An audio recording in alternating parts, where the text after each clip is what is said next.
Punjab institute of language art and culture ਦੇ ਪ੍ਰਬੰਧ ਹੇਠ ਡਾਕਟਰ ਸਾਦਤ ਅਲੀ ਸਾਕਬ ਦੀ ਕਿਤਾਬ ਪੰਜਾਬੀ ਸ਼ਾਇਰੀ ਤੇ ਮੌਸੀਕੀ ਦਾ ਸੰਬੰਧ ਦਾ ਮੁੱਖ ਵਕਾਲੀ ਇਕੱਠ ਹੋਇਆ, ਜਿਹਦੇ ਪ੍ਰਧਾਨ ਉਸਤਾਦ ਬਦਰੁੱਜ਼ਮਾਂ ਤੇ ਉਚੇਚੇ ਪਰੋਣੇ ਉਸਤਾਦ ਹਾਮਦ ਅਲੀ ਖਾਂ ਹੋਰੀ ਸਨ। ਇਸ ਮੌਕੇ ਉੱਤੇ ਗੱਲਬਾਤ ਕਰਨ ਵਾਲਿਆਂ ਆਖਿਆ ਕਿ ਮੌਸੀਕੀ ਬਿਨਾਂ ਇਨਸਾਨ ਨਾ ਮੁਕੰਮਲ ਹੈ। ਇਨਸਾਨੀ ਜਮਾਲੀਆਤ ਦੀ ਤਕਮੀਲ ਇਸੇ ਜਜ਼ਬੇ ਰਾਹੀਂ ਹੁੰਦੀ ਹੈ। ਡਾਕਟਰ ਸਾਹਿਬ ਤੁਸੀਂ ਬਹੁਤ ਅੱਛਾ ਕੰਮ ਕੀਤਾ।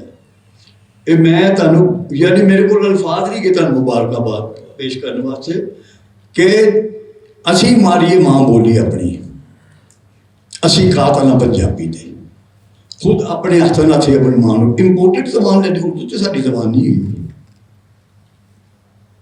ਉਹ ਸਿੱਖ ਜਿਹੜੇ ਗੱਲ ਪੰਜਾਬੀ ਮੈਂ ਕਹਾਂ ਤੁਸੀਂ ਤਾਂ ਪੰਜਾਬੀ ਬੋਲਦੇ ਹੀ ਨਹੀਂ, ਤੁਸੀਂ ਤੇ ਗੋਕੀ ਪੰਜਾਬੀ ਬੋਲਦੇ ਹੋ, ਅਸੀਂ ਮਾਝੇ ਦੇ ਲੋਕ ਹਾਂ।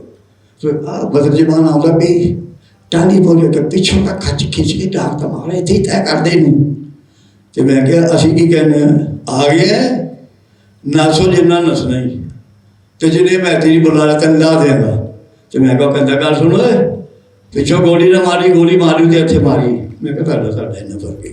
ਮੌਸੀਕੀ ਦੀ ਪਰਖ ਕਰਨ ਵਾਲਿਆਂ ਸਾਦਤ ਅਲੀ ਸਾਕਬ ਦੀ ਇਸ ਕਾਵਿਸ਼ ਨੂੰ ਸਰਾਹੁੰਦਿਆਂ ਆਖਿਆ ਕਿ ਉਹਨਾਂ ਇਸ ਮੌਜੂ ਉੱਤੇ ਭਰਵਾਂ ਕੰਮ ਕਰਕੇ ਆਉਣ ਵਾਲੀਆਂ ਨਸਲਾਂ ਨੂੰ ਦੱਸਿਆ ਕਿ ਸਾਡੀ ਰਹਿਤਲ ਆਪਣੀ ਵੱਖਰੀ ਪਛਾਣ ਰੱਖਣ ਦੇ ਨਾਲ ਨਾਲ ਮਾਣਯੋਗ ਵੀ ਹੈ। डॉक्टर सादत अली साहब ने जो किताब लिखी है म्यूजिक ते और शायरी ते बहुत अच्छी लगी।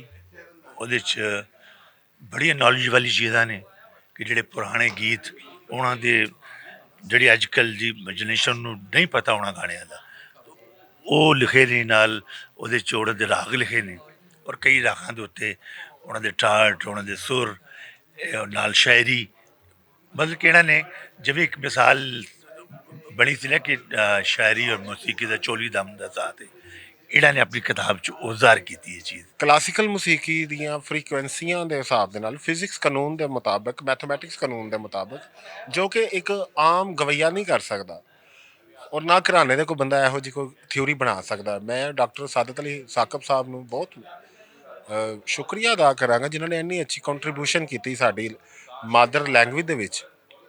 ਕਿਤਾਬ ਲਿਖੀ ਪਹਿਲੇ ਤੇ ਉਹਦੇ ਬਾਅਦ ਉਹਨਾਂ ਨੇ ਜਿਹੜੇ ਹਵਾਲੇ ਦਿੱਤੇ ਨੇ ਰਿਆਜ਼ੀਆਤ ਦੇ ਨਾਲ, ਤਿਬੀਆਤ ਦੇ ਨਾਲ, ਉਸ ਤੋਂ ਬਾਅਦ ਅੰਗਰੇਜ਼ੀ ਲਿਟਰੇਚਰ ਦੇ ਨਾਲ ਔਰ ਟੈਬਲੇਟਡ ਫਾਰਮ ਦੇ ਵਿੱਚ ਜਿਹੜਾ ਉਹਨਾਂ ਨੇ ਬਿਆਨ ਕੀਤਾ।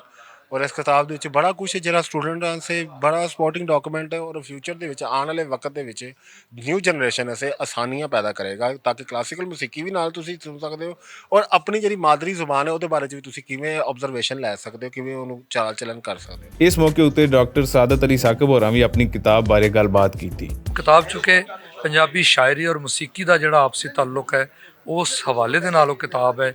ਲਿਹਾਜ਼ਾ ਉਸ ਕਿਤਾਬ ਬਾਰੇ ਅੱਜ ਦੇ ਇਸ ਪ੍ਰੋਗਰਾਮ ਵਿੱਚ ਮੌਸੀਕੀ ਨਾਲ ਮੁਤੱਲਕਾ ਬਹੁਤ ਹੀ ਮੁਹਤਰਮ ਸ਼ਖਸੀਅਤ ਮੌਜੂਦ ਸਨ ਔਰ ਸਭ ਨੇ ਹੀ ਬਹੁਤ ਕਿਤਾਬ ਦੇ ਬਾਰੇ 'ਚ ਆਪਣੀ ਆਪਣੀ ਰਾਏ ਦਿੱਤੀ ਹੈ। ਕਿਤਾਬ ਦੀਆਂ ਜਿਹੜੀਆਂ ਕੋਈ ਜ਼ਾਹਿਰ ਤਹਿਕੀਕ ਕਦੇ ਮੁਕੰਮਲ ਤਾਂ ਹੋ ਹੀ ਨਹੀਂ ਸਕਦੀ, ਹਮੇਸ਼ਾ ਨਾਮੁਕੰਮਲ ਹੁੰਦੀ ਹੈ। ਜਿਹੜੀ ਕੋਈ ਉੱਚ ਖਾਮੀ ਹੈ ਉਹਨੂੰ ਇੰਸ਼ਾ ਅੱਲਾਹ ਤਾਲਾ ਮੈਂ ਨਾਲ ਦੂਰ ਕਰਦਾ ਰਹਾਂਗਾ, ਇਹ ਮੇਰੀ ਕੋਸ਼ਿਸ਼ ਹੈ। ਮੌਸੀਕੀ ਦੀ ਬਕਾ ਲਈ ਜ਼ਰੂਰੀ ਹੈ ਕਿ ਡਾਕਟਰ ਸਾਦਤ ਅਲੀ ਸਾਕਬ ਜੇ ਸੂਝਵਾਨ ਅਜਿਹੇ ਮਹਾਨ ਖੇਤਰ ਉੱਤੇ ਖੋਜ ਪਰਖ ਦਾ ਕੰਮ ਜਾਰੀ ਰੱਖਣ। ਕੈਮਰਾ ਟੀਮ ਮੁਹੰਮਦ ਸ਼ਹਿਰੀਆਰ ਤੇ ਮੁਹੰਮਦ ਫਾਰੂਕ ਦੇ ਨਾਲ ਰਿਜ਼ਵਾਨ ਅਸਗਰ ਬੱਟ, ਭੁਲੇਖਾ TV, ਲਾਹੌਰ।